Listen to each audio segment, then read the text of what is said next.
talking about waste in the kitchen. And it'd be really great if it was sort of an interactive session. So if you do have any questions, feel free to either put your hand up or just interrupt me, or there's the chat function as well, and we'll be monitoring that. Yeah, so that's how it's going to work. What we're going to do, I'm going to start off by running through why food waste has become such a problem, and where it might have started from. So we've got a bit of a quiz to start with, so I hope you're all feeling like answering some questions. Then we're going to look at some of the stats and figures around food waste, and why food might be wasted, reasons for that. And then we'll talk about top tips of how we might be able to prevent food waste or minimize it. I think it's important to know that we can never sort of eliminate food waste. There will always be waste of some kind, but I think there's some really great tips on how we can minimize that.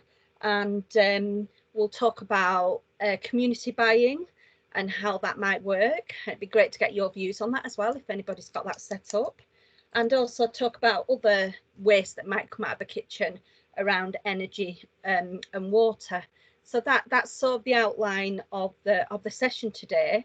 I'm hoping that that's what everybody was expecting. If it's not, put your hand up.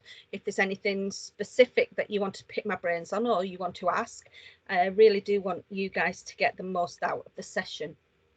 And feel free to interrupt me if you've got any questions, and that's what we're all here for. So what I wanted to do first of all, Karen, I was just going to say, just before we start, unless I missed, just to say about the recording, that we are recording this this session because we were absolutely delighted. It's been completely oversubscribed, so people are going to be sent the recording afterwards that they can watch later. But it's just to make everybody aware that the session is being recorded, and if you would prefer your video not to be on, or not for your voice not to be heard, you can just mute yourselves. But otherwise, if you are happy for it to be for yourselves to be recorded, then please do keep your videos and your audio on, please. Thanks, Catherine. Yeah, that's great. Yeah, so we're going to start off by doing a little bit of a quiz, and I should say that after the session as well, all the information that I'm going to be talking about will be available for you to look at later, and we've got some good sort of recipe resources as well that I can share if anybody's interested in that, on sort of how to maybe use some different ways to use the top wasted foods. But yeah, so why have we seen such an increase in waste over the last sort of, I think it's been a big issue for the last sort of 20 or 30 years, and it's only in the last couple of years that the situation's kind of changing a little bit and it is reducing. But I've got a little bit of a quiz that we can talk about how we sort of came to be in the position we are with food and food waste. So I'm just going to run through it. Feel free to shout the answers out or put them in the chat. But so after the Second World War, when do you think rationing on meat and bacon ended? Can anybody have a guess at that? Because all food was rationed during the war. Hi, Sue. You're on mute. Sorry, I'm on mute because I'm in work, so I'm having to keep mute. So yeah, I'd say about 4 years. About 4 years after. Yeah. So that'd be 49. We've got 52. Oh, we've got somebody that's exactly right. 1954, rationing on meat ended after the war. So it was a good sort of 9 years after the war. And meat was really sort of a precious commodity then. And it wouldn't normally be wasted. Every little bit of what was bought would have been used. So, but it's quite a time after. And when we speak to sort of the elderly generation, they do remember a time when meat was really scarce, and we're not really in that position now. But that's when that happened. And what about allotments? How many allotments do you think there might have been in 1950?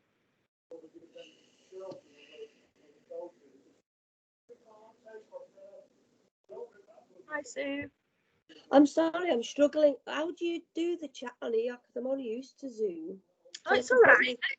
At the top of your screen, there should be some lines. There's a hand, and there's a little sort of text box, and then there's a thing with two people. If you click on the text box, it should bring the chat up at the side of your screen, and you can type in there. Have you got that? Got it, yeah.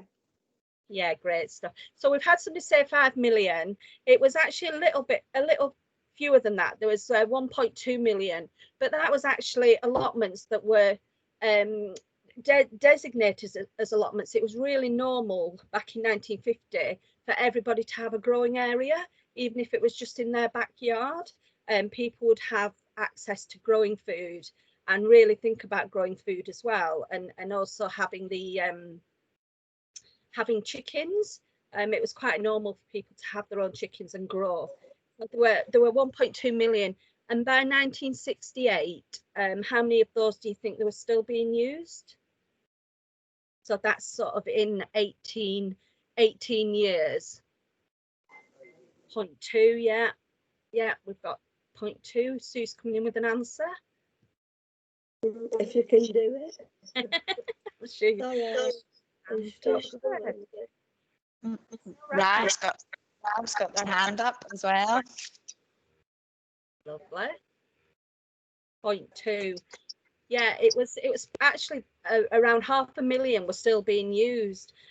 So they've lost over 700,000 allotments in 18 years, and that was a lot because after sort of 1950, that's when the sort of regeneration began, and a lot of new homes were built, and they took a lot of the space that were there for allotments, and that's sort of changing circle. It's coming full circle now, and the waiting list for allotments in the UK has never been longer.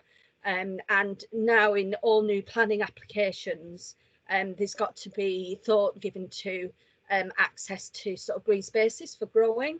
But so what that means is that in sort of 1950, around that time, everybody would have had access to compost to be able to use the food scraps, and it was really normal then for a lot of food waste to be fed to animals as well, which is a practice that had been stopped when BSE hit our farms, but is actually starting again because a lot of food waste would have normally been fed to livestock. I'm going to talk about chicken a little bit, and I could talk about chicken all day because it's a bit of a bugbear of mine of how it's become such a sort of throwaway cheap food. But in 1950, the average person in the UK would only eat around 1 kilogram of chicken a year. So that's in a full year, the average person would only eat one kilogram. So how much do you think that's altered? How much chicken do you think people would eat now? Oh, we've got a right answer there. Yay. Neil, you're actually exactly right there. It's 25 kilograms. So that's on average. So obviously many people eat much more than that, and many people won't eat any chicken. So that's an average. So that's shot up, and chicken is really seen as a real fast food. And yeah, it's a loss leader in the supermarket. So it's sold in a much cheaper price than it would actually cost to produce it.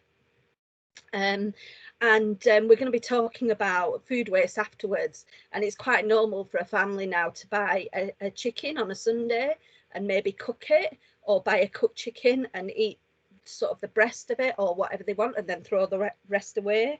And that's how the view of food changed. Are you out the kitchen now? Just and in 1950, how many supermarkets do you think there were in the UK? And this is not your corner shops. It's actually supermarkets that would be situated off the high street. So how many do you think there were in 1950? 500 there. None, we've got none. Well, you're nearer with none than 500. There was actually 50 supermarkets at the beginning of 1950 in the UK, and the majority of them, over 85% of them, were in the London area. So if you think it's actually not that much time, but if you think about how we've changed our habits in shopping in such a fast period of time, because by 2013 there are actually over 10,000 supermarkets. And what about now? I mean, this was the latest figure that I could get. How many do you think there would be now?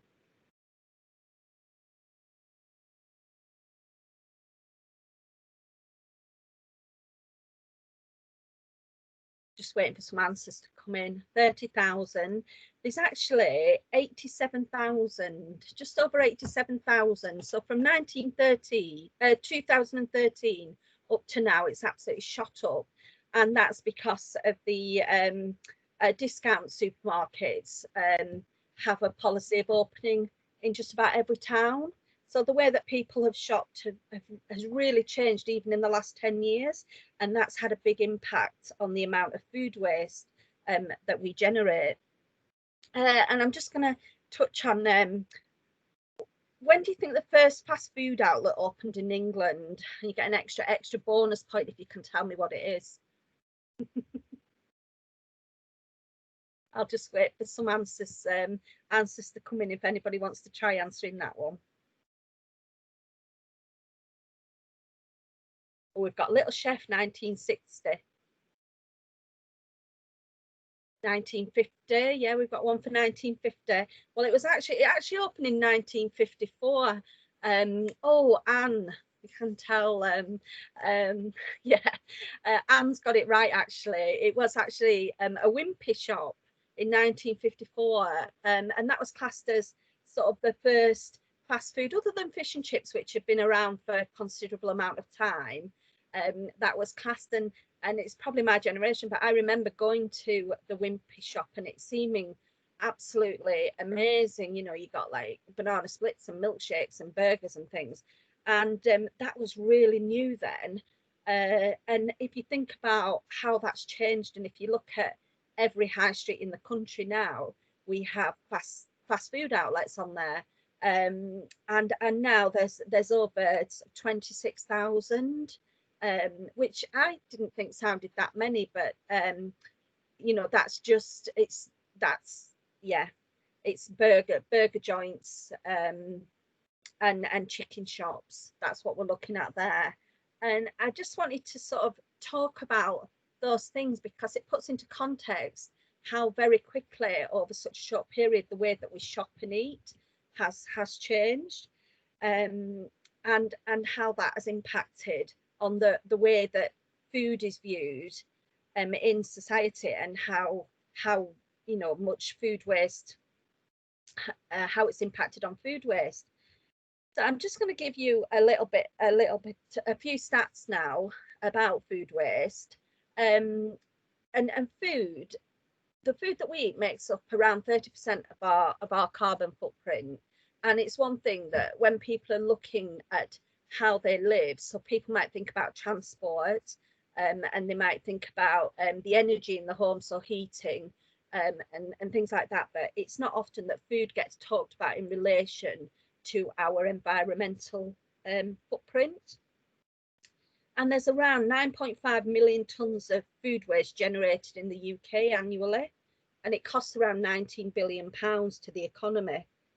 And around 70% of that is from households. The other bits are from hospitality and service industry, food manufacture, and from retail as well. But the vast majority of it comes from households. And out of this, around 70% of that food that we waste would be seen as edible. So that would be things like food that you throw away off your plate when you've finished eating, and food that's just thrown away because it's not used in time. 30% of it is seen as inedible. So that's things like eggshells and veg and fruit peelings. And so that's how much food we actually waste in the UK each year. And that equates to, on average, around £60 a month. when we're throwing away food, which is around, they said that that's around 8 meals a week per family, per household, that actually bin. Can anybody guess what the top wasted foods are? What do you think we're wasting most of? Yeah, Neil's exactly right. Bread. Yeah, bananas, fruit and veg. There's kind of a top list, and you've got a couple of them there. Yeah, potatoes is one of the yeah, we've just had that, potatoes. And I remember going on a trip actually with a school to a recycling plant near Preston, in the north of England, a huge sort of waste plant, and just standing there and watching the rubbish come down the conveyor belt, and the amount of food that was on there, it was shocking really. Sort of potatoes and full loaves of bread, just that have been thrown. Stood watching all the waste go down. The top wasted foods are bread, potatoes, milk. A lot of milk gets thrown away. Meals. So that's really, when you cook, you maybe cook more than you need, and then that gets wasted, or it's meals off the plate. Ready meals, a lot of ready meals. A lot of people buy ready meals and then throw them away.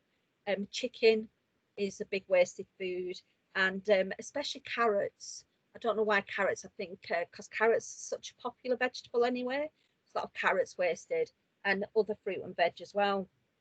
So that equates to, and these figures come from RAP, which are a group set up to look at waste. And we've got a resource sheet after. There's some really good websites and things on there that I'll pass around after.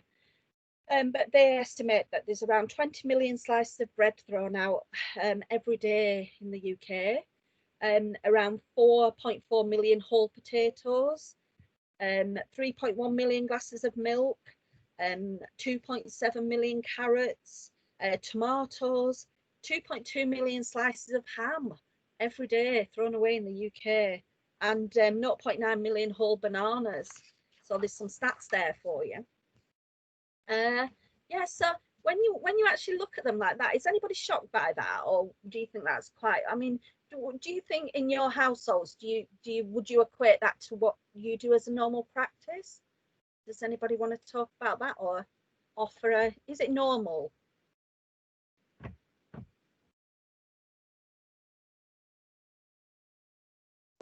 We've got somebody typing. I'm just giving a minute just in case anybody wants to, but I know not everybody's happy talking and not in a position to chat, but yeah, that's all. Well, I would definitely say potatoes are one for us. We're a big potato eating family, so I quite often buy a big, kind of bag, and then you get very frustrated because if you don't get to the bottom of them. So potatoes are definitely one for us. Yeah, I know. And I when I was pulling this together, I was thinking about, and I mean, I'm a chef, and I pride myself really on not trying to use everything, but I think if I'm really honest, I do waste food, and it's quite shocking when you see that written down. And I guess I felt sort of bad for contributing to that. So it has made me definitely stop and think. And when I started researching some recipes and things, and things that you can do with it, and we do compost, and I'll talk about compost later. Sarah, did you have your hand up?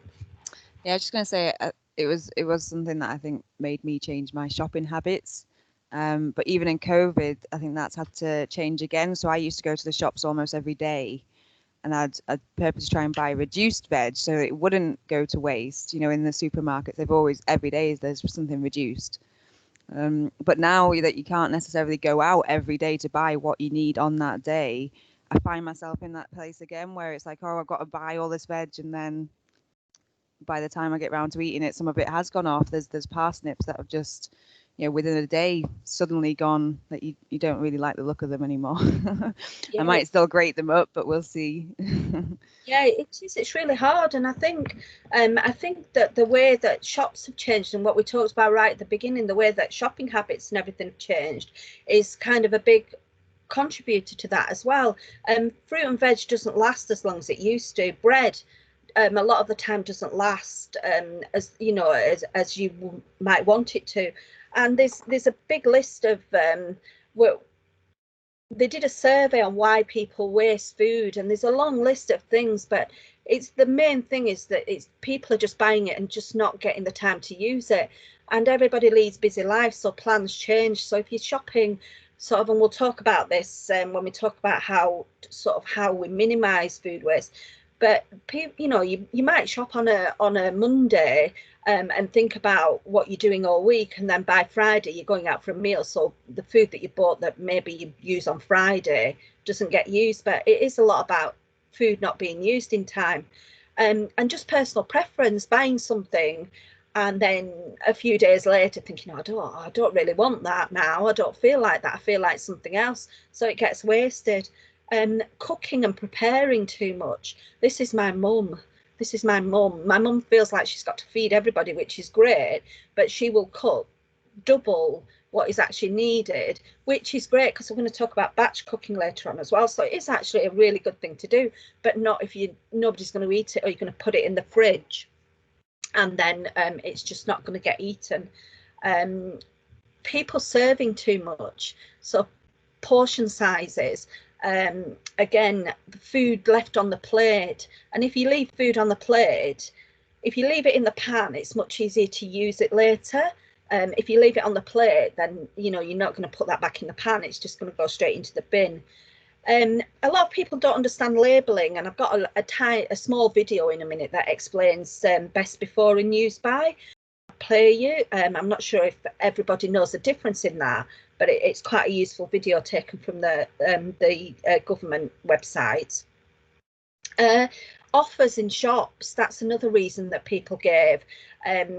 You know, buying, thinking, oh, well, they're sort of like reduced, or the 2 for 1, or I'm just going to buy it. And everybody's got good intentions of using it, but again, people are so busy that maybe not, you know, food doesn't get used. A lot of people don't store food right. We're going to talk about that later. So they might not store it in the fridge, or they might store it in the fridge when it doesn't need to be in the fridge. Oh God, this is one thing that I'm terrible for doing. So freezing things without a label on it. And it's potluck in our house. We get a tub out, and it might be tomato soup, or it could be anything really. So labelling food and putting date labels on there as well, because that's another thing when you put something in, you know, in my house it could have been in there for sort of 12 months or more. And planning as well. People don't tend to plan what they're doing. Everything's a little bit ad hoc. So planning, I think, is really. Oh, we've got a comment from Elizabeth there. Freezer surprises, enjoyed it from our house. Yeah, we definitely have that. Yeah, definitely. Right, so I'm just going to share my screen, and I'm going to just play a little video first of all about let's see if I can share my screen. I've lost my mouse. Oh dear. I will do it in a minute. Something's happened. Oh, here we go. Right, I won't be a second. I'll get this up for you. It's only about a minute long or so, but I just thought it'd be useful around best before and use by.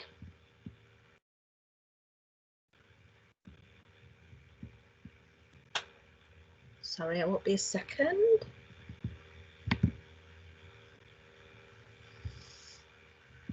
Oh, I'm hoping this works all right. Just give me a second. Right, I'm going to share my laptop.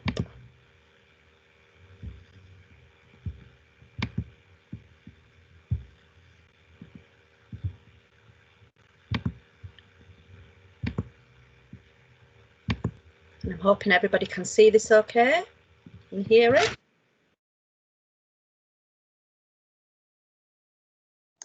Yeah, we can hear and see or see. Brilliant. Thank you.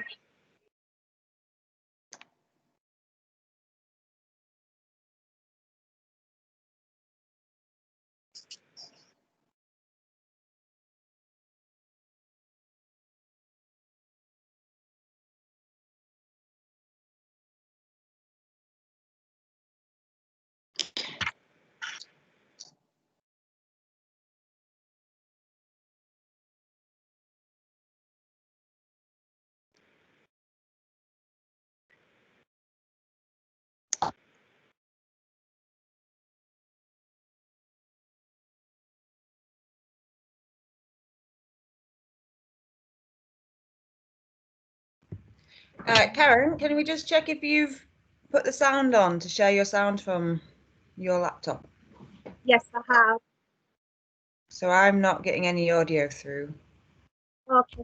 It's actually just music that plays in the background.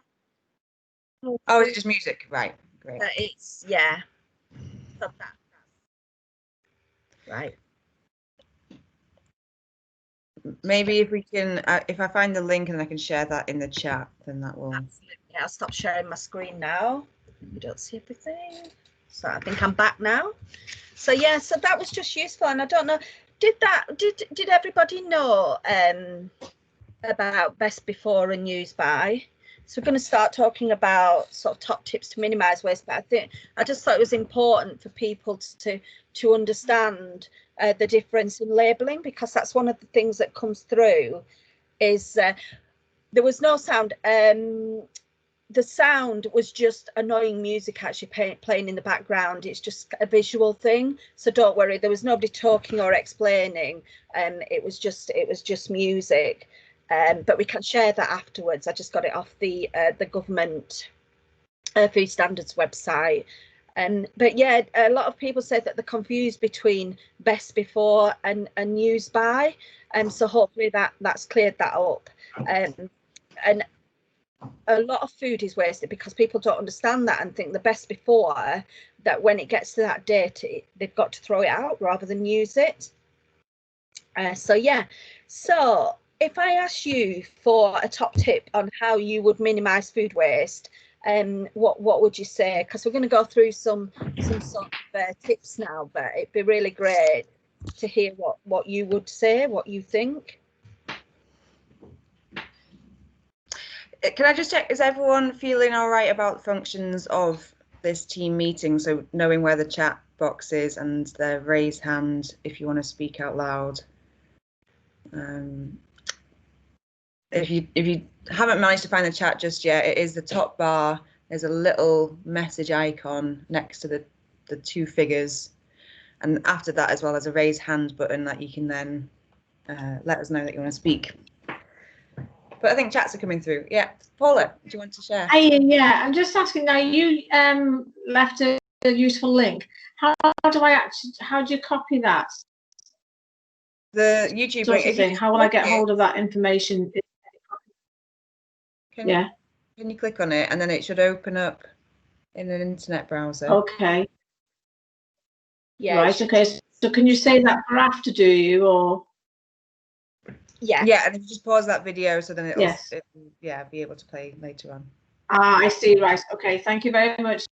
Thank you. Cheers. So we've got some good tips coming through about menu planning and buying less food, which seems obvious, sometimes not as easy, and a plan using shopping lists. So that's definitely one of the themes around planning. So I'm going to share some of the sort of our top tips, but please feel free to keep putting them in.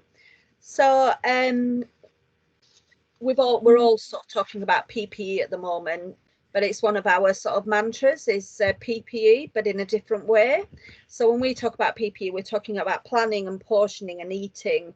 So planning really does cut waste. It really does. If you plan out what you're going to eat and buy for what you're going to eat, then that does work. It does cut waste. And portioning as well. So think about how much you actually eat, and don't be tempted by the offers unless you're going to actually have a time and a plan to use that food. and putting less on the plate. We talked about plate waste, and it's easy to just put plate waste in the bin.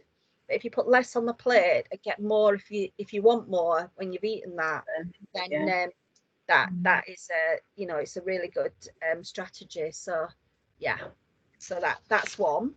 Your fridge, the way that you use your fridge, how you store food. So we saw on the video that the temperature should be under 5 degrees in the fridge, and keep the door shut, even if you're just getting milk out for a brew. If you open the fridge and take the milk to the kettle, you know, make your brew, and then you've left the door open, you're putting the milk back in the fridge, that warms the fridge up, and not only is it using more energy, so your bills are going up because it's working harder to cool it down, it means that all the food in that fridge is compromised, really, because the fridge warms up and then cools. So when you come to get something out, it's more likely to be not as nice to eat. Not putting hot food in the fridge, which again warms it all up. Storing food in the right area. So the back of the fridge is the coldest, in the door is the warmest. So think about where you're actually storing the food. And you know, when you're going shopping, if you're going to be out for a while, take a cool bag. Use a cool bag. You can buy them quite cheaply, or even the camping, you know, the cool boxes that you might use in the summer. If you think about it and take one of those and put everything in it, it keeps it all cold. So when it goes into your fridge, it's not warming your fridge up. So that's one thing around storing. The other thing that we talk about is making use of all the ingredients. So everybody peels vegetables. Not all vegetables need peeling. Things like carrots, you can give them a good wash. Potatoes, even, a lot of the time they don't need peeling. All the goodness is in the peel of a potato. If you know, cooking potatoes, give them a scrub and try them with the skin on. And all your peelings and things, we've got a recipe that can be used in to make veg stocks and soups, even vegetable peelings. We've got an amazing recipe for soup that's made out of potato peels, and it is really good. It's really tasty. So yeah, even if you can't use them on that day, even collecting them, and veg peelings or spare veg will just freeze as it is. Bread crusts, everybody that I know throws bread crusts away. But they make really great things like pizza bases, things like that, for a really sort of quick lunch, especially for kids. If you get a bread crust and rub it with a bit of garlic, put some tomato on it and some cheese and grill it, you know, it makes it, do make really good things like that, quick toasted snacks. Banana skins, you know, typically banana skins will be thrown away. Banana skins are great. I went to an event last year, and there was something called banana skin bacon on the offer for the breakfast, and I was really skeptical, but it tasted really good actually, and we've got a recipe for that. And there's also, it can be used in things like curries and things like that. Sounds a bit odd, but it does really work. Chicken. Leftover, I mean, I can make a roast chicken. If I roast a chicken, I can get 4 more meals out of it in our house, especially from stock with bones. So making stocks is a really good way of using, you know, bones or vegetables that are spare. And we've got some recipes for that. And if you don't have time, chicken bones and things can just be frozen, so that you can wait until you have the time to do it, and maybe a stock of things to make stock with, and then put it in. And things like chicken, when you make chicken stock, you can reduce it down and freeze it in ice cube trays, so that you make like stock cubes, so it doesn't take up as much room in your freezer. So just reduce it down by sort of half, put it in little ice cube trays, freeze it, then pop them out and put them in a plastic bag, put them back in the freezer, and you just use it like you do a stock cube. Yeah, Nigella did do a banana skin recipe last week, and I've got a recipe for you if you want to try it at some point. It's a curry one. We can send it out after. It's really good. Yeah, Sarah, SB, yeah, sorry. I was gonna say there's a few uses of banana skins that I found for the garden where you make a fertilizer. So you can store all of your banana skins and keep them even in a, like a plastic bottle. You reuse a drink bottle or a milk bottle, and a little bit of water, and you're adding the banana skins over time, which will then make a really great fertilizer for your plants. And there's another way of drying them out as well. So yeah, if you do a little search online for banana skins in the garden, they're really powerful benefits. Yeah, definitely. And bananas I must admit, we don't waste bananas because a banana cannot be too ripe. The blacker they are, the tastier they are. And if you've got sort of black bananas, just put them in a cake or some muffins, and they do make an amazing baking ingredient.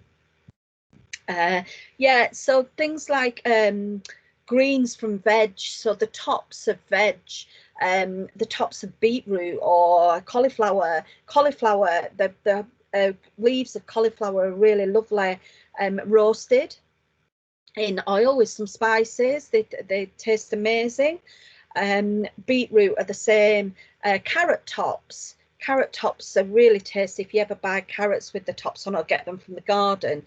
But there's all sorts of things that you can do, and as I say, we've got some resources for that after. But there's a guy called Tom Hunt, and I don't know whether if anybody watches James Martin on a Saturday morning, if you get chances, sometimes on there you might have seen him. But he's got a restaurant called Poco, and he's got a really good website and resource around using all of the vegetables. So yeah, I'll pass that on after.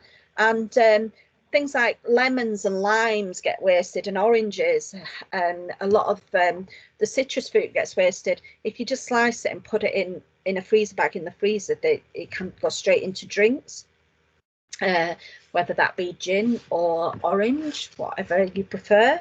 But they can go straight in, and they're used as ice cubes and flavorings. So yeah, so just really thinking about how you're going to use the ingredients that you buy, and then sort of the way that people shop. Shops, big supermarkets are geared up for people to waste food. A lot of them you can't buy loose fruit and veg, so you end up buying a bag of vegetables when you don't need a bag of vegetables. And then they all, of course you can, Sue. I'd love you to ask a question. You're on mute. Thank you. It's all right. It's just about, that's where I get really confused, because we do have food that I cook, and we usually do have quite a lot left over, and I try and distribute it to the family. But how would you, if I wanted to freeze that and put it in a freeze bag? Say tonight I make spaghetti bolognese, that's what I'm making tonight. Make it from scratch. And you get all these little bits. So how would I freeze what's left over? So do you have to let it cool off first? Absolutely. And we're talking about batch cooking because it's really great. If you're making something like a bolognese, to make more of it, it just saves time later on. If you've got the store, and I appreciate not everybody has a freezer and they don't have the storage for this, but if you do, then it's a really good idea. Anything like meat or mince, if you're cooking it, just let it cool down. Cool it as quick as you can, but don't put it in your fridge, if that makes sense. But as soon as it's cool, get it into either or you can put it in anything, bowls. You can buy the proper freezer containers, or you can even buy like soup bags and things. I use them sometimes because they do slot in the freezer nicely. And put it in that, and make sure you label it, which I never do, and put a date on it and put it in the freezer. And then you have a meal there for later on. And I think with me, the advice, the sort of safety advice around meat is that it can be frozen after being cooked once and reheated, but once it's been defrosted and reheated a second time, then you wouldn't reheat it again. So but that's absolutely fine. I was watching a video about food there. So that's one of the sort of top tips, is about not putting food on the plate but leaving it in the pan, because it can be frozen and used again. And it's the same with veg as well. So if you've made veg, or mashed potato is one where people can't portion mashed potato and make more than they need, and then they'll mash it and put what they want on the plate. It gets left in the pan, but then they'll throw it away. But if you keep that, it makes it, just mix it with a bit of tin tuna or something to make a fish cake, or just a potato cake, or onion, anything like that, and anything like mashed potato as well. And then you've got your vegetables. If you can put, cooked carrots, anything like that can be made into a soup. So if you've had your Sunday lunch and you've got vegetables left, just put them into a pan with some stock and whiz them up, and you've got soup for the week. Yeah, so anything like that, and all things like that will freeze. So yeah. If you go shopping and you buy, say, meat or fish, and you're thinking it's a Monday, and you think, oh, I'll have it on Thursday, and you buy it, instead of putting it in the fridge, just pop it in the freezer, because then if you change your mind on the Wednesday or Thursday and you're not going to eat it, it's not wasted. If you leave it in your fridge, buy it on a Monday and leave it in your fridge till Thursday, and then you get invited out for a meal, which is impossible at the minute, isn't it? But you're not going to eat it. By the time you come to look at it, it's going to be past its best anyway, so it gets thrown away rather than frozen. So things like that. Don't be tempted by the special offers, because even if you buy something on special offer, if it gets thrown away, you've just wasted your money anyway. So just try not, if you've got time and you see something that's on special offer, we'll talk about batch cooking in a minute, but just buy it and cook it and use it. But if you don't think you're going to have the time, you're just wasting money. And try to shop more regularly. Sometimes shopping weekly, and a lot of people do this because of time constraints. But I think if you can think about when you shopping 2 or 3 times a week can really cut down on waste, because you're buying things as you need it. So that's another one, but not everybody can do that. And storing items like bread or mushrooms, things like that, if you store them in cloth bags, it does keep them fresher. And with bread, you can actually refresh it in the oven as well, or make a bread and butter pudding or something like that, or use it in stale bread. Makes really nice sort of croutons for soup and things. So yeah, just think about it, I think, before you throw it away. Has anybody got any questions on any of that? Because I'm going to talk about batch cooking now, and I wondered, is this something that people do? Does anybody spend an afternoon cooking food? We've got some. I always want to, and then I think I get overwhelmed by I just don't. I've always had that, like, this is what I want to spend one afternoon doing. Yeah, it is that, isn't it? It can be quite overwhelming. I do quite like it, especially while we've been in lockdown. I'm kind of doing it. So we're getting some people saying, yeah, once a month, and people try to sometimes cook for the week. Yeah, 3 dishes on the go at once, like a bomb site. It's quite fun though, isn't it? And that is batch cooking. So I know my sister, she does it every Sunday, and I don't want to spend my Sunday afternoons cooking, but she does it every Sunday, and it saves her time during the week. She thinks about what she's making, and that's decision made. Then she doesn't have to think about it again. So that's great. But I think sometimes it can seem overwhelming, but if you think about it, it doesn't have to be like a thing. You don't have to think, oh, on Sunday I'm going to cook 5 dishes, freeze it all. It doesn't have to be like that. It can be as simple as thinking, right, well, I'm going to have I don't know, a curry. I'm going to make a curry on Friday night. Just buy more ingredients, and while you're making the curry for that meal, make it double, and then you've got another meal. So it doesn't have to be a thing whereby you're setting time aside just to batch cook. It can just be something that you do while you're cooking anyway, or while you're thinking about it. SB? So I was going to say about slow cooking as well. That's something that I did find, because I would always, for some reason, not do the batch cooking, but doing a slow cook in the morning, like, that's always improved my meals intake. And Sue had her hand up as well. Yes, Sue. Hello. Oh, you're on mute. It's all right. I always do that. I always mute myself because I'm in work, so I'm trying to cut the sound out. So I always try to batch cook, but I find that when I freeze it and then I defrost, I've only done it 2 or 3 times, and then I defrost it to eat it, it always loses its liquid. So like it always seems drier than what it was when I originally cooked it. So even if it's been frozen, is it okay to add a little bit of water after? It is, yeah, absolutely. Yeah, just to make it the texture that you want. Sometimes it looks dry, but as you warm it up as well, it does release the liquid again. But if it is dry, I mean, you could, if it looks dry, you could add some tomatoes, do you get what I mean? Or just water stock, anything like that.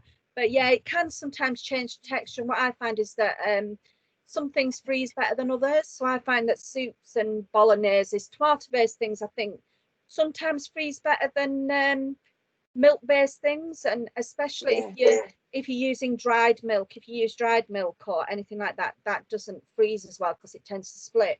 Fresh milk. What about curries?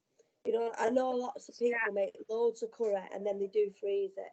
Yeah, so it's okay to do that without having all those spices in it and everything. Yeah, it is absolutely. Curry is one of the better things to freeze, really.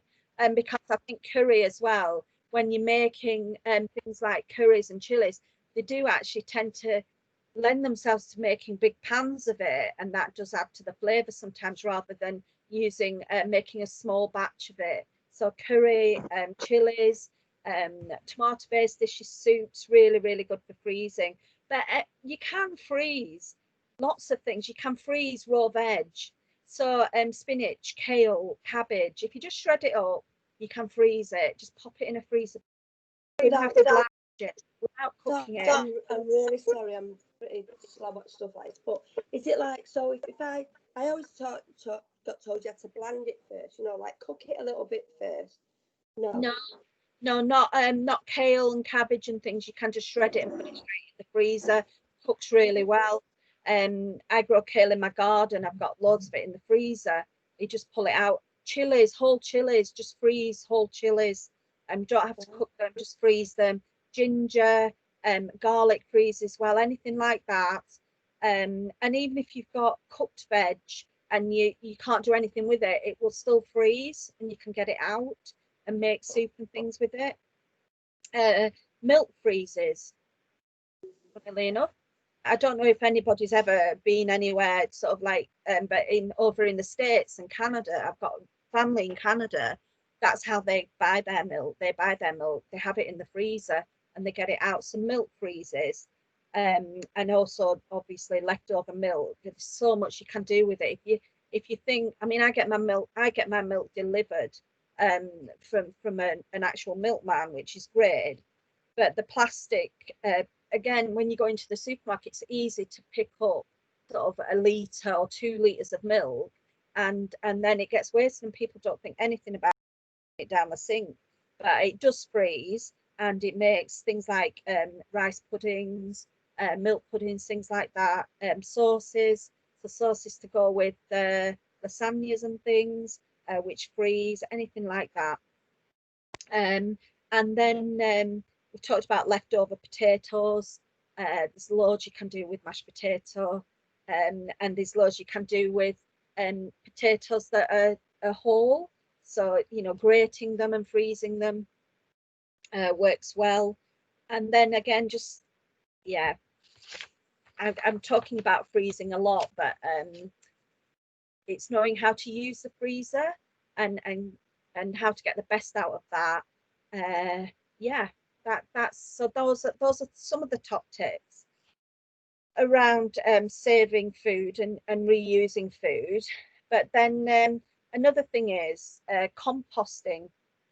And I know not everybody has access to compost, and it was Anne that's on the call today that pointed out that there is actually a website that you can look at, and it links people. It's like a connecting thing, so that if you don't have a compost heap, it will put you in touch with somebody in your area that does. And there's a target by 2023 from the government, from DEFRA, that all local authorities will have to have a food waste collection scheme, a curbside collection. So they are making progress on it. But home composting is the most environmentally friendly way of dealing with kitchen and garden waste. Can I just ask, does anybody have a compost or access to compost? Is it something that you're interested in hearing about? Yeah. Hi, Sue. Yeah, we have tried. Sarah will tell you that we've tried. Can I just, I'm just on the video. Sorry. So we have tried, and we are actually at this stage of starting off a compost heap. It's the time of year, I think, when there's not much else to do, is to get them to build. If we don't want to buy one, we want to build one ourselves. So we want to make it out of the spare wood that we've got on the allotments, because these young people have their own allotments. Great. So I'll be sharing this video with them once I get a thingy of it. So Brilliant. yes, because obviously composting, I think is it's going to be needed, and it's going. I think in the end, the government are going to make people compost. Yeah, definitely. It's a really good way of using things. And we've got a few people come through. Elizabeth's got 2, and she said that they did more growing this year due to lockdown, which I think is as well, if you're lucky enough to have access to somewhere to grow. And that might not be at your in your garden. Not everybody's lucky enough to have a garden, but there are usually local places and communities where you can go and meet people, and you know, community growing schemes. But it is a really good way of not putting things in landfill, and getting something really great out of it. So that there's lots of things, and I will apologise now to those that are experts in compost, but there's lots of things that you can compost and things that you definitely shouldn't. And compost is made up of sort of greens and browns, really. Anne's saying Kirklees have done a trial where residents could sign up to get a compost bin, or a wormery or bokashi bin to trial.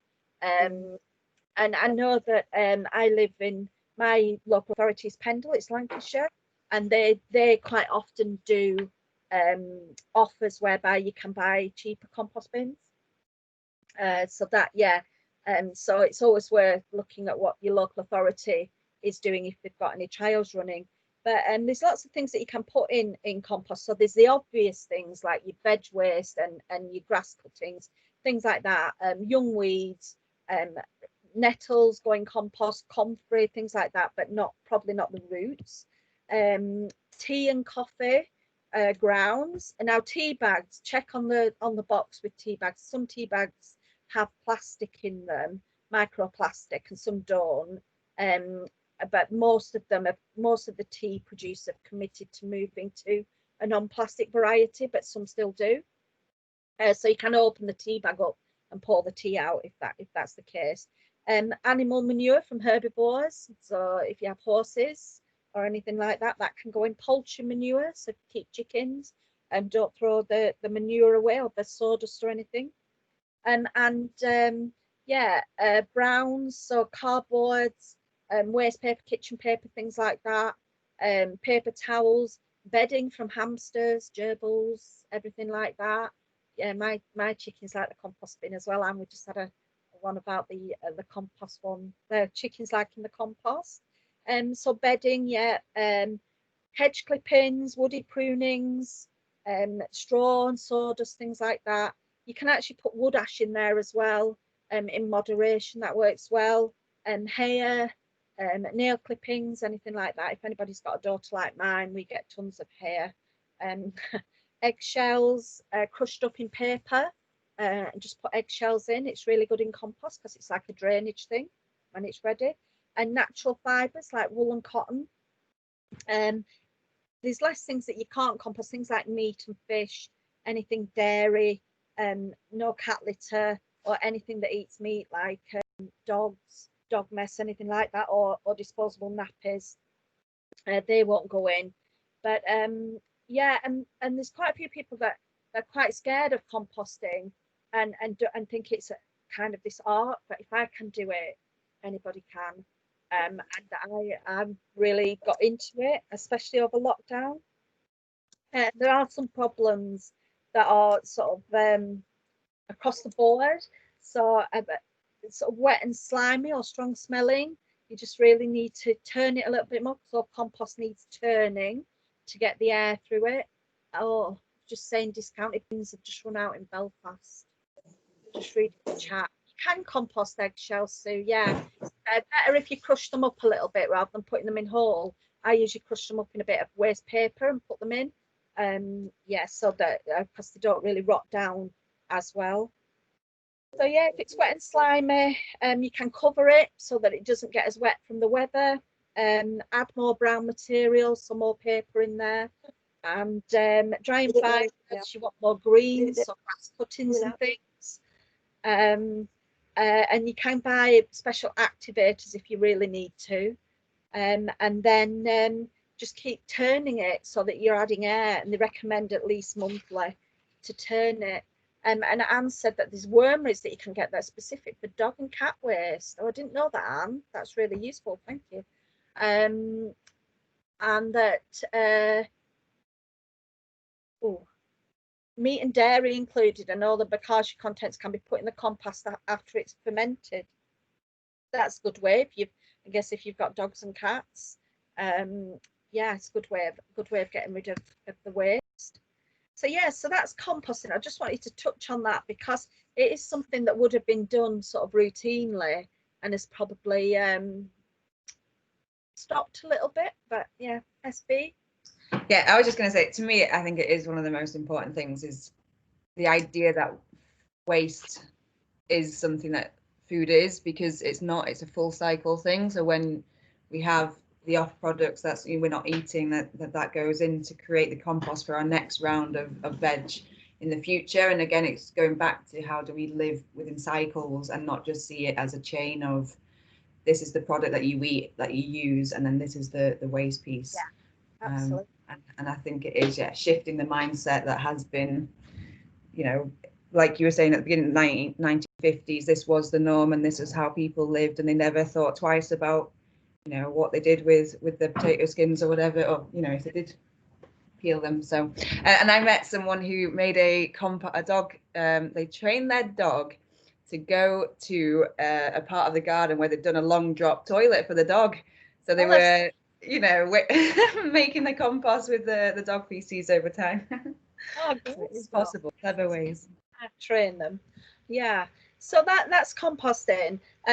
We are sort of coming to the end now, but I did want to touch on other ways of buying things, and I just wondered whether anybody had thought about setting up sort of a community buying group. Does anybody do that? Again, it can seem quite daunting, but it's quite simple, really. Sue, you've got your hand up and you're not on mute now, so. Yeah. Oh, I'm not on mute, great. We are, Sarah Beth knows, we are looking at, because I actually manage a youth allotment and community space, and we've got a youth allotment. So what we want to do this year is grow as much as we can, and then get the community in to either just come and take the surplus vegetables that we're not going to be using, but also if they have any waste or anything, to bring it over, or anything left over from their kitchen, bring it over to us so that we can share. If we don't use it, then that's why we want to do the compost, so that we can actually put it on the compost. It's a starter, but that's our plan for next year with the young people, because we're doing educational and everything's based around food and stuff. Great. Sounds really good. And there's two different things to that as well. There's distributing food that's going to get wasted if it's not given away, or spare from the allotment, which is amazing. And then there's actually coming together to buy food. And one of the things that we get fed back a lot, and I did some work on this about 10 years ago actually, on community buying groups and how to set them up. And they don't have to be complicated. We've got somebody here working towards a shop from providing a food bank at the minute, which is great.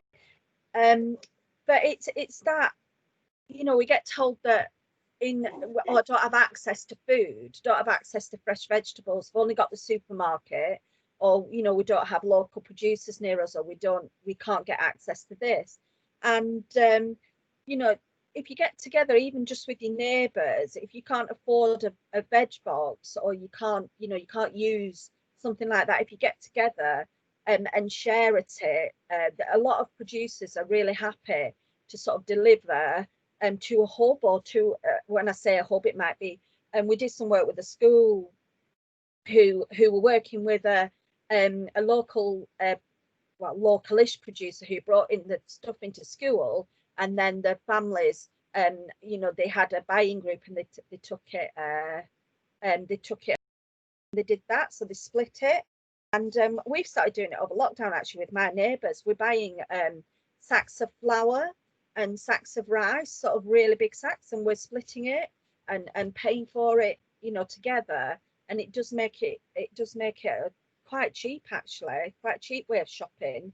But it also gives you that connection as well. And we've sort of been talking about how we can maybe take that a little bit farther by working with some local producers. And you can work it out so that if there's one person, because we've got an elderly gentleman who lives with us, he just pays a little bit and takes a bit, and then there might be a family of 6, so you work out who can pay what for what. But yeah, it's a really good way of thinking about how you can buy food and more less wasteful and cheaper as well. So just have a think about it, families, neighbours, or if you're working, in schools or in community, in some kind of community hub, that a lot of producers would be really pleased to support that and deliver direct. So yeah, that's that. I don't know whether anybody's got any feedback on that or any comments. Just wait for a minute. SB, you've got your hand up still. Is that up from last time, or? Yeah, and then the last thing I was going to touch on, I know we've run over time just a little bit, have we? Is everybody still all right? But the last little bit I was going to touch on was sort of how you can save on energy and water in the kitchen. So just top tips on how to minimise what you use, which brings your bills down. And these might be obvious, but it's something that we do with larger businesses, going in and looking at what they're doing in the kitchen. Things like always using a lid on a pan. So if you put a pan on to boil, always put a lid on it. It's much more efficient, uses less power. Use the right size pan and only enough water to cover food. How many people put 2 potatoes in a big pan and fill it with water? Just wasting water and power to heat it. But if you boil the water first in a kettle and pour it in, so that it's cheaper to boil it in a kettle first. Steamers, has anybody got a steamer? I've got a steamer that was my grandma's, and I still use it. So use one pan with steamers on. Potatoes at the bottom, carrots, then a softer veg or anything really, but look at having a steamer. It saves loads of water and loads of power, and the veg, I think, is actually tastes nice. Yeah, just use a colander over a pot. You're right, Neil, it's not as complicated. It doesn't have to be complicated, just whatever you do. Microwave steamer, yeah, works really well. Oven door, keep the oven door closed as much as possible. I've worked in kitchens before where everybody's gone in the morning. The first thing they do is turn all the gas lights on, turn the oven on, open the door, because it warms the kitchen up. It's not the most economic way of warming a kitchen. So try and keep your oven door shut. And ensure, we've talked about fridge and freezer temperature. It's really, if you keep your fridge and freezer clean, if you clean them and keep them at the right temperature, much more economical. Cooling food down before it's put in the fridge or freezer, we've talked about. When you're washing up, always put water in a bowl with a little bit of detergent. Don't run your water and wash your cup, because it just uses so much water. And heat as well, the way that you heat the water. And if you've got a dishwasher, make sure it's full before you run it. That's one of the first things that we look at when we go into sort of bigger kitchens, is how they're doing the washing up. Try and keep all your washing up to do once a day rather than doing it through the day. Yeah, so just some tips there. I don't know whether anybody's got anything to add. and we'll bring it to a close in a minute. But I hope you found it useful. Read it, and please, you know, we will share all the resources afterwards. But please do feedback, and you know, if there's any other information that you need or anything that we didn't cover. It's the first time that we've run this session, so any feedback would be much appreciated if you think that we've covered something that we didn't need to, or something else that we should put in there. So yeah, SB, have you got any other comments? I just really think, yeah, being able to share food more is the best way to go. And I think as someone who's lived alone for a number of years, but currently had to come into a house share at the moment, like sharing the responsibility of cooking has been so good for me in terms of, yeah, making sure that it's not just on one person to prepare 3 meals a day, which when you're on your own, it does get a lot. And I think that's something that I don't know what I'll do when I go back to being on my own. But Great stuff. Oh, we've got Paula with a hand up. Hi, Paula. Yeah, hi. Yeah, I've thoroughly enjoyed this and some really good tips. So I definitely want to have a copy, please, of the actual meeting and all that lot. But I want to talk to you guys more. So what is the association? Because I saw it on Eventbrite and things like that. But how do I physically get in touch? Are you sort of a subsidiary, or what is it? I'll tell your contact details. I think you're a great little powerhouse and some really good tips, as I say. So I want to keep in touch with you. So how do I do that? Absolutely, we'd love you to keep in touch, and we've got contact details for whereabouts are you, Paula? Whereabouts in the country are you? I'm in North Wales. I'm in Flintshire. Oh, great, lovely. Yeah, well, we can share contact details, and more than happy for you to keep in touch. Yeah, Okay, that's really good. Cool. Yeah, Thank I'm not you. sure. So will you do that on here then, will you, or will that be on Eventbrite? How do I get it? Can we follow up afterwards with all the sort of information from the session? Are you going to do that? Share the resources that I've pulled together. Gotcha. Thank you. If you've got anything that you want to share as well, you know, I pulled some recipes together for things like the banana skin curry, a bread and butter pudding, some stocks and things. But if you've got anything that you want to share, you know, please feel free to send it. We'll add it to the sort of the resources. Fabulous. Thank you. Yeah. Brilliant. Just to check, Paula, did you get an email from me before this event started with a link? Was it just from Eventbrite? Where it came. Can we have a look? Yes, yes, got it. Yes, it's from you. It was from Eventbrite, but I've also got one from you as well. Great. Well, yeah, if you reply to me, then and I can get you in touch with our Wales manager as well. Manager in Wales. Cheers, Sarah. Thank you. That's ace. Thank you. Yeah, thank you. I'm glad you found it enjoyable. Anne just put a tip up there that I didn't mention about, yeah, when you're running your water to get it hot, how much of it just goes straight down the sink. And Anne uses it to either swill dishes, or she fills up her watering can, which is what I do as well. So fill it up for the indoor plants. But yeah, thanks for that, Anne. Great stuff. All right then. Well, it's been a really good session, and thank you. Yeah. Thank you, Caron. Thank you. Thank you very much. Have a good day. Bye bye now. Bye.